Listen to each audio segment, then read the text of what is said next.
প্রকৌশল শিক্ষার্থীদের আন্দোলনে পুলিশের অ্যাকশন দিয়ে দেশের রাজনীতিতে ভিন্ন এক উত্তেজনার শুরু। গণ অধিকার পরিষদের সভাপতি ডাকসুর সাবেক ভিপি নুরুল হক নূরকে যৌথ বাহিনীর মারধর। আর আমরা সরকারের পক্ষ থেকে ফেব্রুয়ারিতে নির্বাচন করার ব্যাপারে দৃঢ় প্রতিজ্ঞ। এটা আমাদের প্রধান উপদেষ্টা বারবার বলেছেন। নির্বাচন কমিশনকেও সেরকম ইনস্ট্রাকশন দেওয়া হয়েছে, ওনারা সকল পদক্ষেপ গ্রহণ করছেন। ১/১১ তৈরির সময়ের সাথেও তুলনা করেছেন। এরই মধ্যে চট্টগ্রাম বিশ্ববিদ্যালয়ের শিক্ষার্থীদের সঙ্গে রক্তক্ষয়ী সংঘর্ষে জড়িয়েছে স্থানীয়রা। রাকসু নির্বাচন ঘিরেও উত্তাল রাজশাহী বিশ্ববিদ্যালয়। এসব আসসালামু আলাইকুম সম্মানিত দর্শক মণ্ডলী, গুরুত্বপূর্ণ কিছু ভিডিওর আপডেট নিয়ে এসেছি যা এই মুহূর্তে ভাইরাল নেট দুনিয়া তোলপাড় সামাজিক যোগাযোগের মাধ্যমে চাঞ্চল্যকর সৃষ্টি হয়েছে। এইবার রাকসু নির্বাচনকে ঘিরে উত্তাল ঢাকা বিশ্ববিদ্যালয়। চট্টগ্রামের শিক্ষার্থীদের সাথে সংঘর্ষে সাধারণ জনগণ। চলুন বিস্তারিত না টেনে ছোট্ট করে একটি লাইক করে সম্পূর্ণ ভিডিওটি শেষ পর্যন্ত দেখতে থাকি।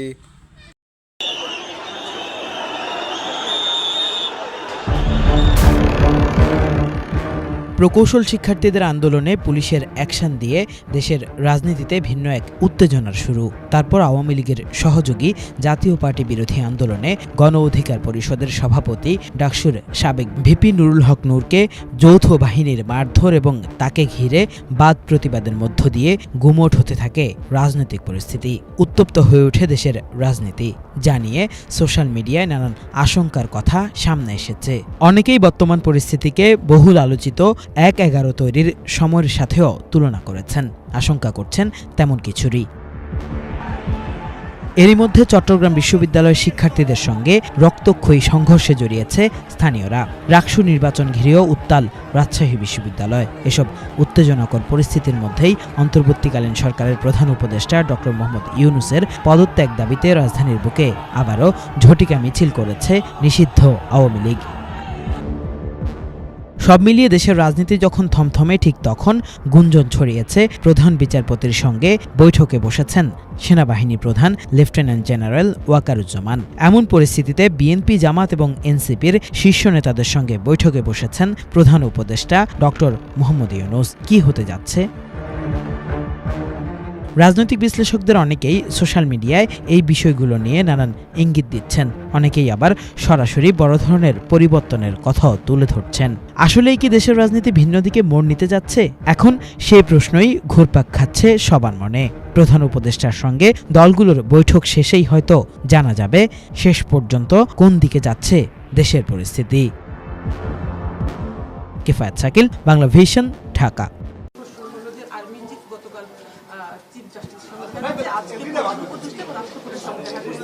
মানুষের মধ্যে এক ধরনের গুঞ্জন হচ্ছে যে দেশে আসলে কি হচ্ছে, কেয়ারটেকার গভর্নমেন্ট হচ্ছে নাকি ইমার্জেন্সি হচ্ছে, আসলে দেশে কি হচ্ছে? আর্মি চিফ প্রধান বিচারপতির সাথে দেখা করেছেন, এই ধরনের কোনো তথ্য আমার জানা নাই। আমি দু একটা পত্রিকায় দেখেছি, আর অনলাইনে এটা নিয়ে নানান গুজব গুঞ্জন হয়েছে দেখেছি। এসব গুজব গুঞ্জন নিয়ে বিচলিত হওয়ার মতো কিছু নাই, এটা হচ্ছে আমার বক্তব্য। আর আর্মি চিফ অবশ্যই এখন পর্যন্ত তো অবশ্যই গুজব, আমি তো এই সম্বন্ধে কিছু জানি না। আর আর্মি চিফ আপনার আমাদের প্রধান উপদেষ্টার সাথে মাঝে মাঝে দেখা করেন, রাষ্ট্রপতির সাথেও আগে দেখা করেছেন। তো আমি মনে করি না এটা নিয়ে বিচলিত হওয়ার মতো কিছু আছে। আমি এই ধরনের কোনো সম্ভাবনার ব্যাপারে অবগত না। গতকাল 3 দলের কয়েকজনের সাথে প্রধান উপদেষ্টা দেখা, আপনি সেখানে ছিলেন। তার গতকাল প্রধান উপদেষ্টা বলছেন ফেব্রুয়ারিতে নির্বাচন, কিন্তু এনসিপি সহ অন্য কয়েকটা দলের বের হয়ে বলছে যে ফেব্রুয়ারি নির্বাচনের আগে গণপরিষদ নির্বাচন হতে হবে, বিচার হতে হবে। আসলে কি হচ্ছে? আমাদের রাজনৈতিক দল যারা আছেন, আপনার জুলাই গণ অভ্যুত্থানে যারা পক্ষে শক্তি আছেন, তাদের বিচার বিবেচনা বোধের প্রতি আমাদের আস্থা রয়েছে। এর আগেও বিভিন্ন ইস্যুতে ওনাদের মধ্যে মতবিরোধ হয়েছে, মতবিরোধ শেষও হয়েছে, আপনারা দেখেছেন। তো ওনাদের বিচার বিবেচনা বোধের উপর আমাদের আস্থা আছে। আমরা মনে করি যে প্রয়োজনীয় মুহূর্তে আমরা, তাদের বিভিন্ন ব্যাপারে মতভিন্নতা থাকতে পারে, প্রয়োজনীয় মুহূর্তে অবশ্যই আমরা তাদের মধ্যে ঐক্য দেখতে পারবো। আর আমরা সরকারের পক্ষ থেকে ফেব্রুয়ারিতে নির্বাচন করার ব্যাপারে দৃঢ় প্রতিজ্ঞ। এটা আমাদের প্রধান উপদেষ্টা বারবার বলেছেন। নির্বাচন কমিশনকেও সেরকম ইনস্ট্রাকশন দেওয়া হয়েছে, ওনারা সকল পদক্ষেপ গ্রহণ করছেন। তার আগে কিছু বিষয়ে যে মতভিন্নতা রয়েছে বা মতভেদ রয়েছে, সেটা আমরা আশা করি সেটা দূর হয়ে যাবে। নির্বাচনকালীন সরকার গঠন নিয়ে কোনো আলোচনা হয়েছে কিনা স্যার? না, নির্বাচনকালীন সরকার নিয়ে কোনো আলোচনা হয় রাজনৈতিক মতপার্থক্য যদি থাকে শেষ পর্যন্ত তখন কি সময়মতো নির্বাচন সম্ভব হবে? এটা তো আপনার যদির ব্যাপার বললেন। হ্যাঁ, নির্বাচন আমরা সরকারের পক্ষ থেকে আমাদের যে অবস্থান সেটা আমরা বারবার বলেছি।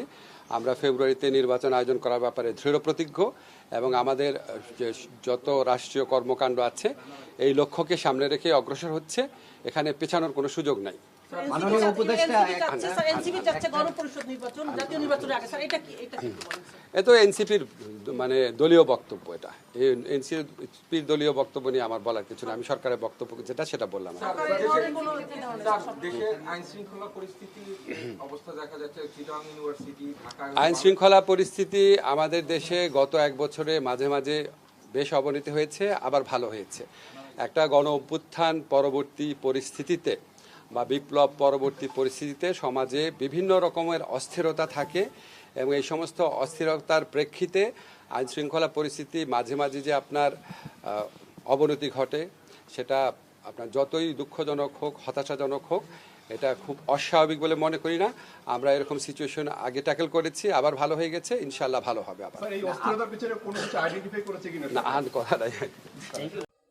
তো দর্শক মণ্ডলী, সম্পূর্ণ ভিডিওটি দেখলেন। ভিডিওটি আসলেই গুরুত্বপূর্ণ।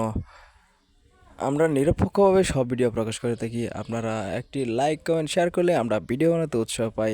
চ্যানেলটি নতুন, অবশ্যই আপনারা চ্যানেলটি সাবস্ক্রাইব করবেন এবং পরবর্তী আপডেট পেতে চ্যানেলের নোটিফিকেশনগুলো অন করে দেবেন। তো দর্শক মণ্ডলী, সম্পূর্ণ ভিডিওটি দেখলেন। ভিডিওটি আপনাদের মতামত অবশ্যই কমেন্ট সেকশনে রেখে যাবেন। আজকের মতো বিদায় নিচ্ছি, দেখা হবে অন্য কোনো ভিডিওতে। সেই পর্যন্ত সবাই সুস্থ থাকুন, ভালো থাকুন। আসসালামু আলাইকুম রহমতুল্লাহ।